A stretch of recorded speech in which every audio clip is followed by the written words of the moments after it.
매일 성경과 함께하는 오늘의 큐티 시간입니다.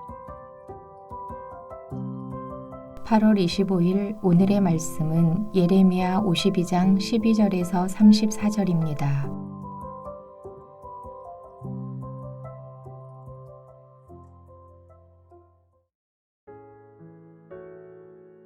바벨론의 느부갓네살 왕의 19째 해 5째 달 10째 날에 바벨론 왕의 어전 사령관 느부사라단이 예루살렘에 이르러 여호와의 성전과 왕궁을 불사르고 예루살렘의 모든 집과 고관들의 집까지 불살랐으며 사령관을 따르는 갈대아 사람의 모든 군대가 예루살렘 사면 성벽을 헐었더라.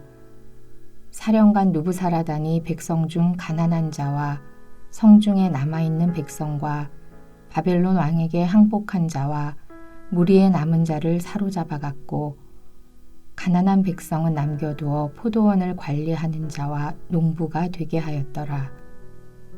갈대아 사람은 또 여호와의 성전의 두 놋기둥과 받침들과 여호와의 성전의 놋대야를 깨뜨려 그 놋을 바벨론으로 가져갔고 가마들과 부삽들과 부집개들과 주발들과 숟가락들과 섬길 때에 쓰는 모든 놋그릇을 다 가져갔고 사령관은 잔들과 화로들과 주발들과 솥들과 촛대들과 숟가락들과 바리들 곧 금으로 만든 물건의 금과 은으로 만든 물건의 은을 가져갔더라.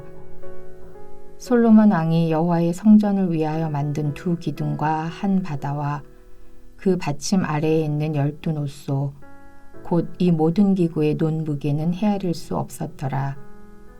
그 기둥은 한 기둥의 높이가 18규빗이요 그 둘레는 12규빗이며 그 속이 비었고 그 두께는 4손가락 두께이며 기둥 위에 논머리가 있어 그 높이가 5규빗이요 머리 사면으로 돌아가며 꾸민 망사와 성류가 다 놋이며 또 다른 기둥에도 이런 모든 것과 성류가 있었더라.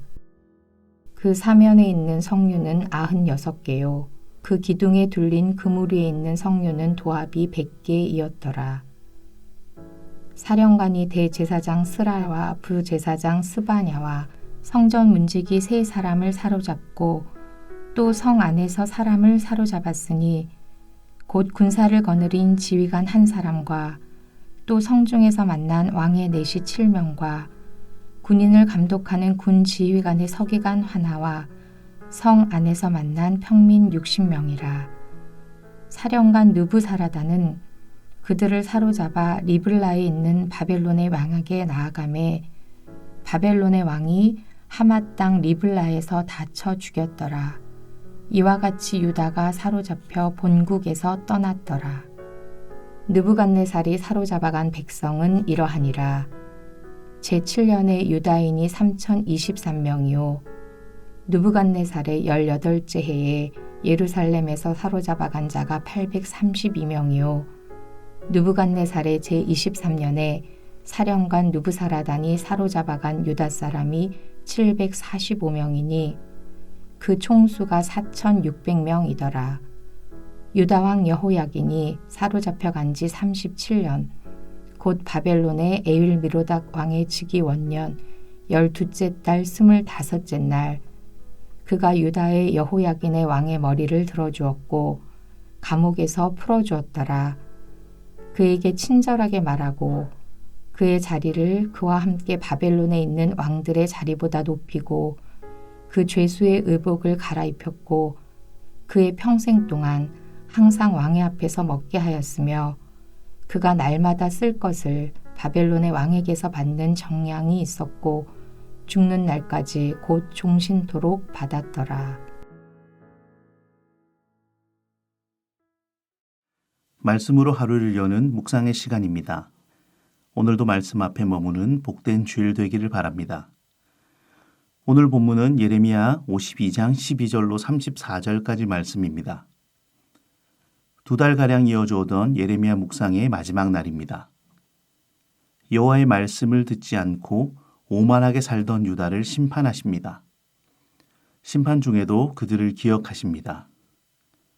아브라함의 자손이기에 성전이 있기에라는 오만함을 철저히 심판하십니다. 12절부터 16절을 먼저 보도록 하겠습니다. 이제 더 이상 예루살렘 왕의 역사가 아니라 느부갓네살의 역사로 그려집니다. 철저히 멸망한 예루살렘의 모습을 보여줍니다.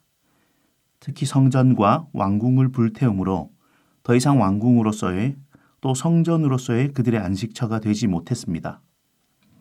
자신들의 모습과 상관없이 성전이 있기에 멸망하지 않을 것이라는 생각이 철저히 무너지는 날입니다. 더 이상 자신들의 왕이 아니라 바벨론 왕의 시간을 살아가게 되는 날입니다. 그토록 믿었던 왕, 왕궁, 성전, 고관들까지도 그들의 삶의 터전까지 모두 질밟히는 날입니다. 그 결과 포로로 끌려가며 사로잡히며 예루살렘의 주인이 바뀌게 됩니다. 믿음이 신념이 되어버려 더 이상 하나님의 말씀을 듣지 않은 사람들의 결과입니다. 내가 믿고 확신하던 것들이 내 신념이 되어버려 더 이상 하나님의 말씀이 들리지 않지는 않습니까? 어느새 변질된 믿음의 모습이 우리에게 있지는 않습니까? 성전은 백성들이 더 하나님께 귀 기울이며 살아가게 하기 위한 것입니다. 하나님이 함께 계심을 눈으로 보여주는 것입니다. 하나님이 우리의 삶 가운데 계심을 보여주는 것입니다. 그러나 유다에게 성전은 무엇입니까? 하나님의 함께 하심의 성전이 우리 삶의 부적처럼 변해버리지 않았는지 돌아보아야 합니다. 오늘 우리는 하나님을 어떤 분으로 신뢰하고 의지하는지 돌아보는 하루 되기를 바랍니다. 이어 17절부터 23절은 철저히 성전 파괴를 보여줍니다. 점령국의 신전을 파괴하며 신상을 부서뜨리고 노량물을 가짐으로 승리를 맛보는 고대 전쟁의 모습을 볼 때 바벨론도 성전을 파괴하며 성전 기물을 약탈하는 것이 그들의 승리의 표시였습니다. 그러나 성전은 다른 신전과는 달랐습니다. 우상을 섬기는 신전에는 우상이 있었지만 성전에는 신을 조각해 놓은 우상이 없었습니다. 그래서 성전 기물들을 전리품으로 가져갔습니다. 솔로몬 왕이 만들었던 것도 가져갔습니다. 성전의 기물들을 가져감이 승리국에는 당연한 일이지만 성전 구석구석 집기들이 없어짐은 더 이상 성전에서 격식과 형식의 제사를 드리지 못함을 보여줍니다. 성전의 철저한 파괴가 성전 건물을 무너뜨리는 것에 그치지 않고 성전의 주된 업무인 제사를 지낼 수 없게 만듦으로 철저히 성전을 파괴시킵니다. 이어 24절에서 30절 말씀을 보면 바벨론에게 철저하게 점령당하며 수많은 사람들이 포로로 끌려갑니다. 포로로 끌려가는 사람들의 이름을 나열하며 제사장과 지휘관과 내시 지휘관들이 포로됨을 이야기합니다. 이어 느부갓네살의 3번에 걸쳐 포로로 잡혀간 사람들을 나열합니다. 예레미야의 말처럼 바벨론에 의한 철저한 멸망이 보여집니다. 하나님의 심판은 모두에게 이루어집니다. 지위가 높고 낮음의 차이가 없습니다. 오히려 앞선 자리가 더 많은 심판을 받게 됩니다. 자신의 자리의 무게만큼 더 책임이 따르기 때문입니다. 백성을 더 하나님의 말씀에 순종하도록 할 책임이 있습니다. 우리는 앞서는 가에 관심이 있습니까? 순종과 책임에 관심이 있습니까? 하나님 심판 앞에서 우리는 어디쯤 있는지 돌아보는 하루 되시면 좋겠습니다. 이어 31절에서 34절을 보겠습니다. 37년이라는 시간이 지난 후 바벨론 왕도 바뀌고 많은 시간이 지났습니다. 포로로 잡혀온 한 세대가 지나고 더 이상 회복의 기대가 없어질 때쯤입니다. 긴 포로 생활에 더 이상 회복을 기대하고 있지 않을 때입니다. 왕이 바뀌고 해가 바뀌는 시간이 다가오자 여호야긴의 시간에도 변화가 일어납니다. 왕의 머리를 들어주고 감옥에서 풀어줍니다. 유다의 왕으로 대우해주는 것 같습니다. 나아가 바벨론의 왕들보다 높여주는 것 같습니다. 더 이상 죄수가 아니라 왕의 식탁에 함께하는 자가 되었습니다. 유다의 회복을 그릴 수 있습니다. 모두가 동시에는 아니지만 37년 감옥에 있던 죄수에게 자유를 주는 것만 해도 놀라운 일인데 그를 포로로 잡아온 왕과 겸상하는 것은 상상할 수 없는 상황입니다. 철저한 패망국의 왕에서 승리국의 왕과 함께 식사를 한다는 것은 왕의 정책이 아니라 이스라엘의 회복을 준비시키는 하나님의 이야기를 볼 수 있습니다. 그러나 온전한 회복은 아닙니다. 날마다 쓸 것을 바벨론 왕에게 정량으로 받고 살아야 합니다. 온전한 회복이 아니라 마치 조건적인 회복 같습니다.